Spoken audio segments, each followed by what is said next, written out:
Hey, welcome to Tabletop Skirmish Games. I'm Lee, and in this video we'll be unpacking issue 35 of the Warhammer Imperium magazine.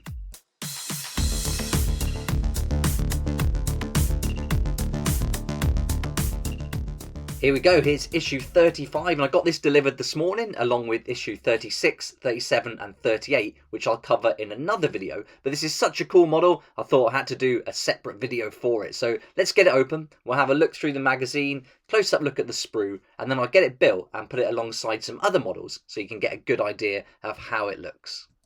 Let's have a look at the magazine first, and so this is issue 35, $8.99, and this issue gets you the Tech Priest Enginseer, so really good value. This is getting a nice model at a nice price, and it's going to tell us how to build and paint him. We're going to learn about the Age of Darkness and new faction rules too.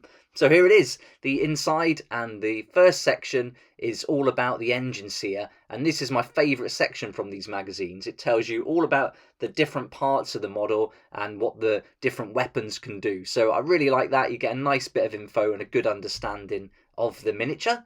Then you've got here a little battle record. So this is nice. You can keep track of things it does during the games. Anytime you take someone out with your servo arm, you can keep a track there. So that's really good. So I love things like that. I think it's really fun to record the battle.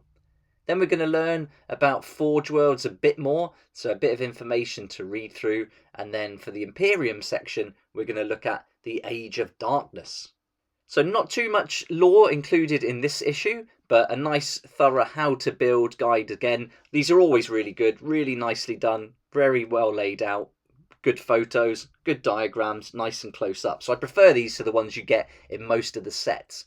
For the how to paint section, again, very good, using all the paints we've had so far in the collection. So these are really great, really well detailed, and much like the White Dwarf magazine articles they do on painting. Then we're going to look at playing some of the game now, and we've got some Adeptus Mechanicus rules. And as we approach the halfway mark of this collection, as we get closer to issue 40, we're getting lots more rules now. The tutorials are getting a little bit more in depth, and we're starting to collect all the data sheets for the models we've had so far. So in this one, you do get the Enginseer data sheet. Then we've got a tutorial telling us how to fight with those servo arms. We've got a little bit more of the rules to add to our building collection. So these are the rules you get in the free PDF. You don't get the full rules, but these are enough to get playing. And then we're going to do a little scout mission called Raise the Monolith. And so we get to use the terrain we've had so far and those models too.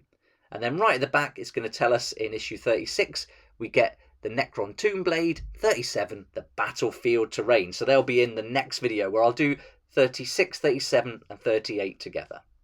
Now let's have a look at the sprue. This guy comes with a 32mm base. We'll put that to one side, and let's get close up on here now, and we'll have a good look at the detail. So I'm really impressed with this model. I've been looking forward to getting this one for a while. I'll be using it with my Astra Militarum for the Cadian regiment I'm building. And so although he's quite different, it is an Adeptus Mechanicus model, it is going to look good in the army. And I'm going to paint it a little bit different so it does blend in. So I'll be using some greens and tans with this. So I'm not going for the full-on red colour you see in the book here, which showed you earlier how to paint it. So loving the axe, loving the servo arm. So really nice details. Now we've had a look through the magazine and the sprue, I'll get the model built and you can really see it put together and alongside the other models. And here he is, looking awesome, really happy with this. It's not as big as I thought, so he is going to fit in nicely with the Astra Militarum. And as we get in a bit closer, you can just see some of the really nice details. That skull on the chest plate there is really good, but it's the axe that's standing out for me. So many details. The half skull on the axe head, you've got the spike, you've got the claw at the bottom. It almost looks like a pair of pliers on the other end of the axe head. So loads of really good details. And this back piece, I've just done a little tiny spot of super glue to hold it in place. But when I'm painting it, I'm going to snip that off so I can paint that cloak really nicely, do the two parts separately, and then glue them together again. So really happy with the model. For my Catachan regiment, I'm using Ragnar from Necromunda as a proxy, and so I've built him up now alongside this model to get him the same height, and so that'll work nicely as a proxy and fit in with the vibe I'm going for. But for the Cadian Regiment, I want to play it by the book almost, so I think he's going to work really nicely with that, and he's going to help regain some of those wounds that my tanks will be facing. And this is almost finished, this Lehman Russ. I've got a fair bit of painting to do, but the main camouflage pattern is all worked out and painted now. And here he is alongside some of the other models from the Cadian Regiment. We've got a commander, a psyker, we've got the Commissar Severina Rain, who I'm going to use as a company commander because I think it's a fantastic model. And when you put it together with all the others, it really does stand out. And then we've got Yarrick on the end there with that awesome claw of his. So yeah, this definitely fits in with those other models. And then here's the one I'll proxy for the Catachans. But really looking forward to trying this out in my Astra Militarum army. He's going to be taking care of all these vehicles as I take them into battle.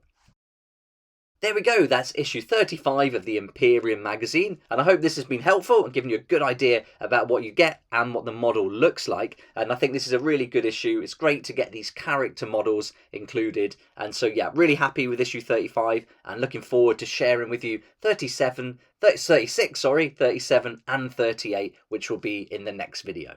I hope you're enjoying the Imperium collection if you get it delivered each month, and thanks so much for watching and following along with this little series that I do. If you liked the video, please hit the like button, subscribe for more videos like this, and don't forget to hit the notification bell to join me next time here on Tabletop Skirmish Games. I'd like to say a huge thank you to my Patreon supporters who make these daily videos possible, and if you're interested in joining the community, it'd be awesome to see you there, and I'll put a link for that in the description down below.